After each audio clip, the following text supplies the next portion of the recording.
사무엘상 강의 28번째 시간, 놀라운 체험과 사울의 비밀, 놀라운 체험과 사울의 비밀이라는 제목으로 말씀을 나누겠습니다.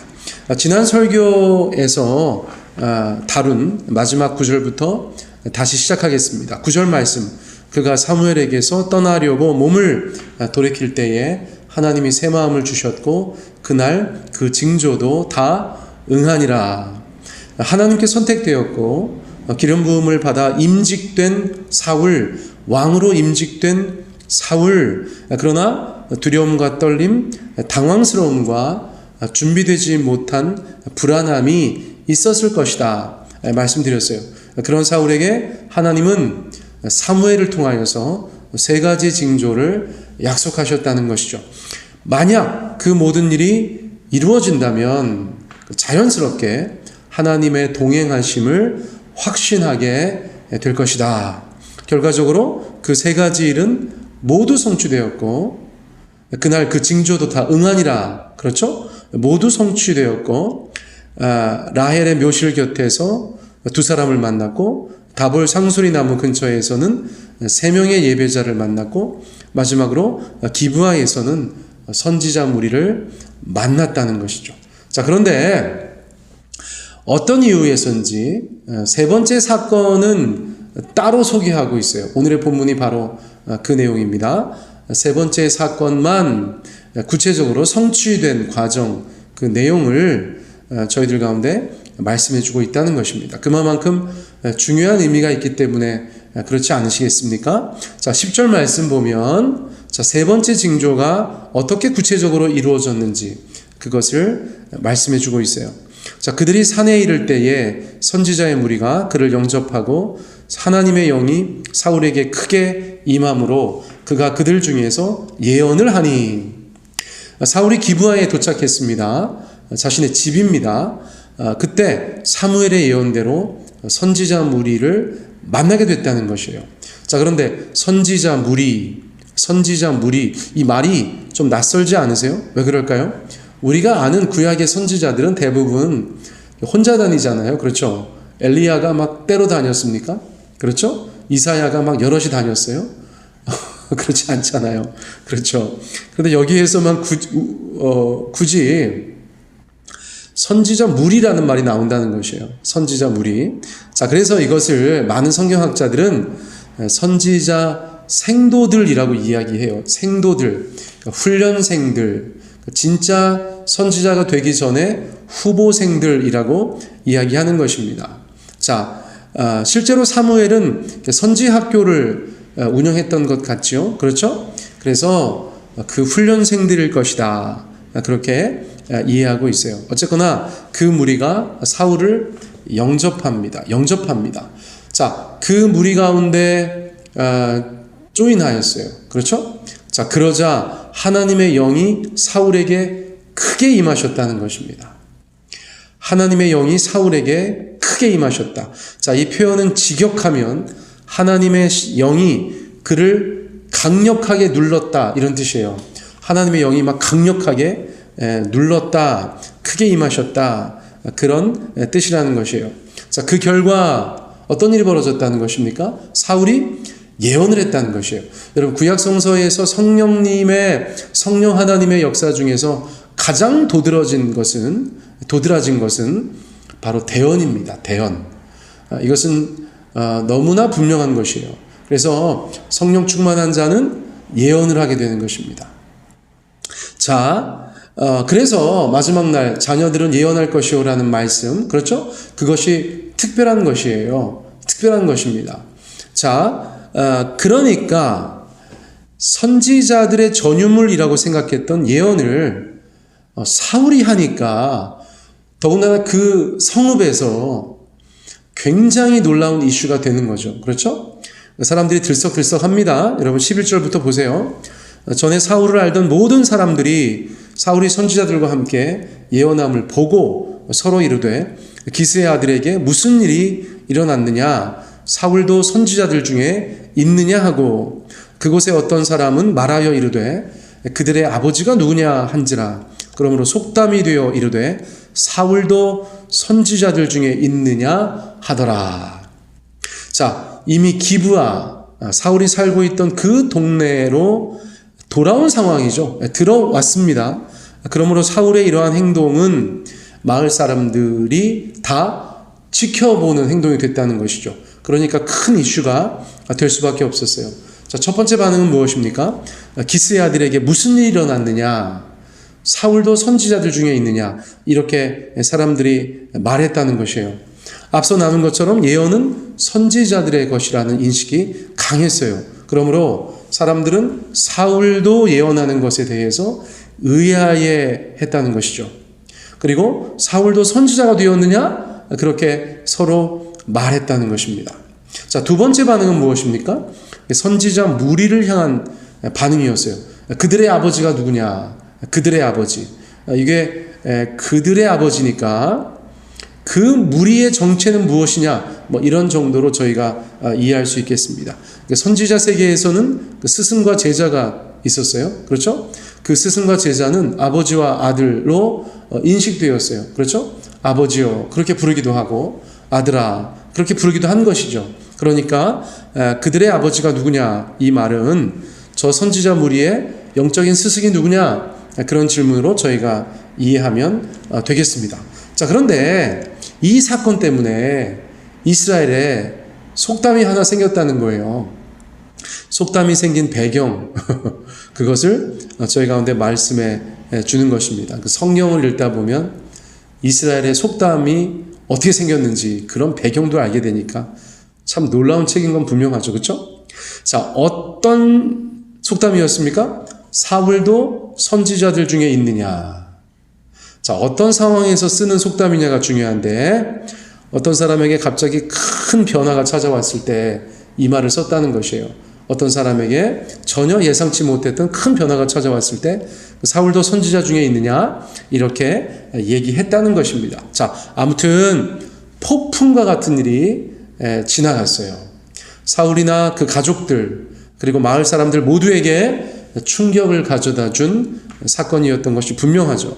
자, 그런데 이 일이 끝나고 사울이 어디 가서 쉰 것이 아니고요. 아주 의미 있는 장소를 찾아갑니다. 자, 13절 말씀 보세요. 뭐라고 되어져 있죠? 사울이 예언하기를 마치고 산당으로 가니라. 산당으로 가니라. 산당이 좀 부정적으로 쓰일 때도 있는데 여기에서는 그렇지는 않습니다. 하나님을 예배하는 장소예요. 주님 앞에 제사하는 장소입니다. 사울의 입장에서 왕으로 기름 부음 받은 일 그리고 그 이후에 겪은 세 가지 일은 너무나 특별하고 의미 있는 일들이었다는 것이에요. 더군다나 마지막에 겪었던 그 영적인 체험, 그 성령의 체험, 이것은 너무나 놀라운 일이었다는 것이죠. 자, 이 일들에 대한 마땅한 반응, 그것은 하나님께 감사하는 것이죠. 하나님께 경배와 찬양을 올려드리는 것입니다. 다른 생각이 드세요? 다른 생각이 드세요? 안 드시죠. 너무나 놀랍기 때문에, 너무나 감사하기 때문에, 너무나 감격스럽기 때문에 산당으로 향하여 갔다고 볼 수 있어요. 그곳에서 제사드리고 예배하고 주님을 찬양했다고 볼 수 있는 것이죠. 지금 사울은 그의 인생에 있어서 가장 뜨거운 청년이에요. 뜨거워. 주님의 사랑, 주님의 그 사랑이 정말 뜨거워.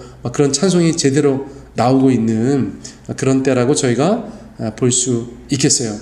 사랑하는 성도님들, 우리가 여러 가지 일들을 겪고 나서 하나님 앞에 참 감사하고 감격스럽고 그러면 여러분 교회 오시기 바랍니다. 그렇죠? 교회 오셔서 하나님 아버지 앞에 감사하고 주님 앞에 찬양과 경배로 그렇게 영광 돌리시기를 원해요. 자, 그리고 나서 사울이 집으로 갑니다. 집으로 14절 사울의 숙부가 사울과 그의 사원에게 이르되 너희가 어디로 갔더냐?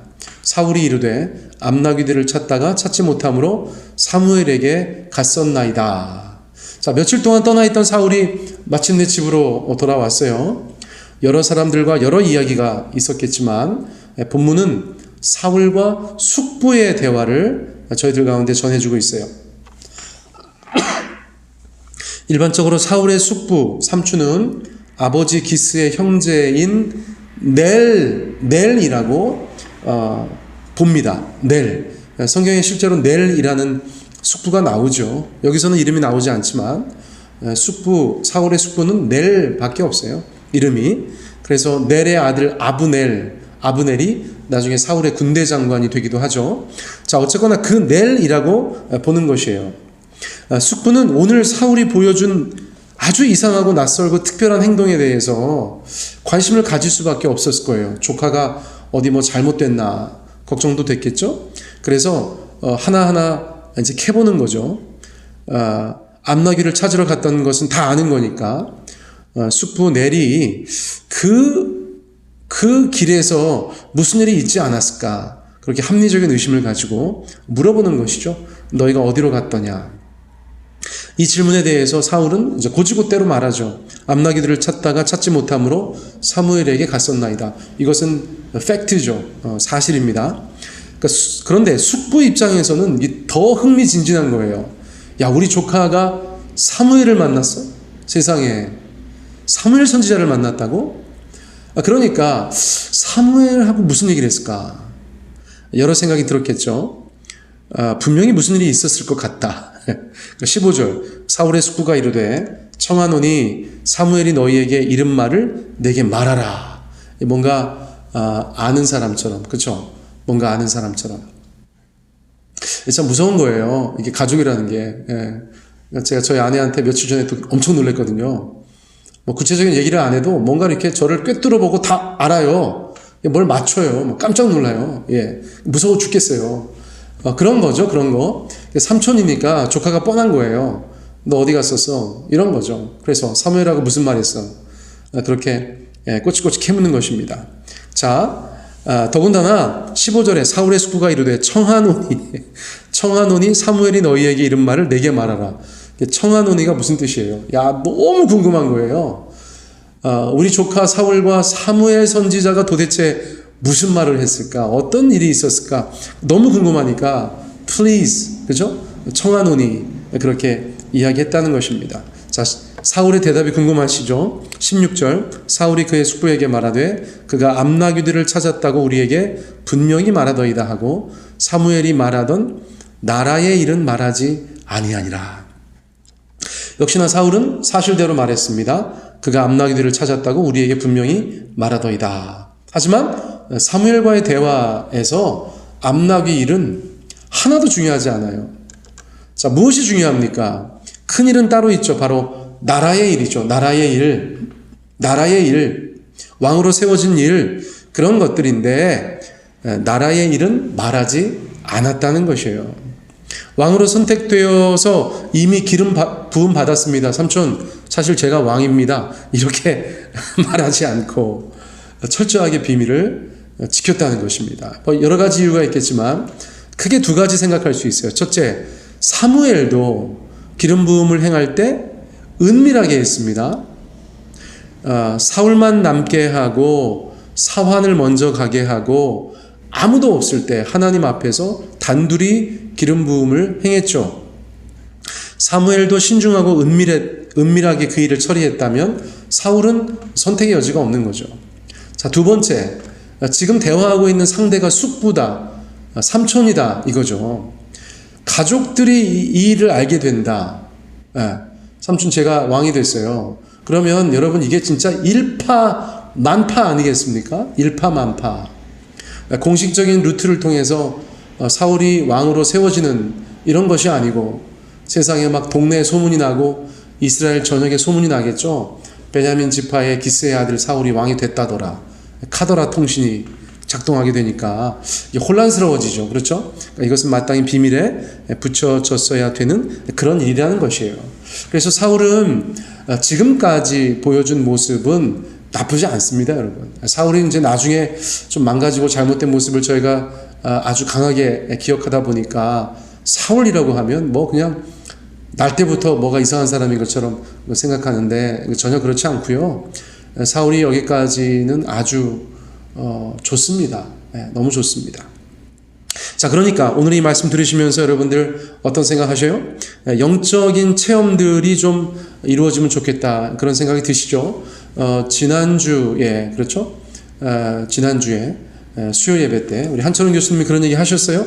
말씀 중심인 것도 좋으나 체험적인 것도 필요하다. 그런 얘기 하셨어요. 그렇죠? 저도 뭐 평소에 정확하게 그렇게 생각하는 사람이거든요. 그러므로 여러분들 영적인 체험들도 좀 구하시고 그런 것들에 의미를 두시고 가치도 두시는 그런 신앙이 되셨으면 좋겠고, 또 두 번째 생각하는 것은 하나님이 행하신 일이 너무나 감사하고 복된 일이다 싶으시면 여러분들 거기에 합당한 경배와 찬양을 드리셔야 된다는 거예요. 여러분들의 발걸음이 예배의 자리로 하나님 앞으로 그렇게 나아가셔야 된다는 것이죠. 또 마땅히 침묵해야 될 때 우리는 침묵할 줄 아는 사람이 되어야겠어요. 내가 이것을 침묵하지 않았을 때 일어날 일들이 굉장히 큰 일이 된다면 여러분 우리는 그것에 대해서 침묵할 줄도 아는 그런 사람이 되어야 한다는 것입니다. 자, 오늘도 이 말씀들을 통하여서 저희가 이런저런 교훈을 얻습니다. 오늘 설교는 이것으로 마치겠습니다.